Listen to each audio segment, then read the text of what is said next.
விமானத்தில் தொழில்நுட்ப கோளாறு காரணமாக தற்போது பயணிகள் வாக்குவாதத்தில் ஈடுபட்டு வருகின்றனர். மேலும் விவரங்களை எமது செய்தியாளர் குமார் வழங்க கேட்கலாம். வணக்கம் குமார், உங்களுடைய தகவல் என பதிவு பண்ணுங்க.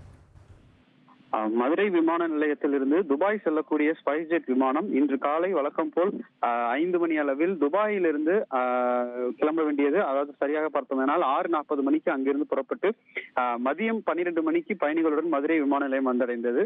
அதைத் தொடர்ந்து மீண்டும் இங்கிருந்து 12 மணி அளவில் புறப்பட வேண்டிய இந்த விமானமானது 130 பயணிகளுடன் 1 மணி அளவில் புறப்பட தயாராக இந்த ஓடுதள பாதைக்கு வந்தபோது திடீரென தொழில்நுட்ப கோளாறு ஏற்பட்ட காரணத்தால் மீண்டும் விமான நிலையத்திற்குள் இந்த விமானமானது கொண்டு வரப்பட்டு பயணிகள் கீழே இறக்கிவிடப்பட்டனர். தற்போது பயணிகள் விமான நிலைய வளாகத்திற்குள் காத்திருக்கும் அறையில் காத்திருக்கின்றனர்.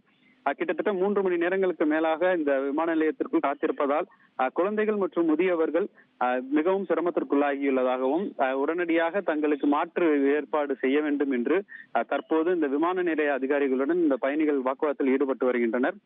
மேலும் இந்த தொழில்நுட்ப கோளாறானது எவ்வளவு சீக்கிரம் சரி செய்யப்படுமோ சரி செய்யப்பட்டு மீண்டும் விமானம் இங்கிருந்து புறப்படும் என விமான நிலைய அதிகாரிகள் தெரிவித்துள்ளனர். விவரங்களுக்கு நன்றி சத்யகுமார்.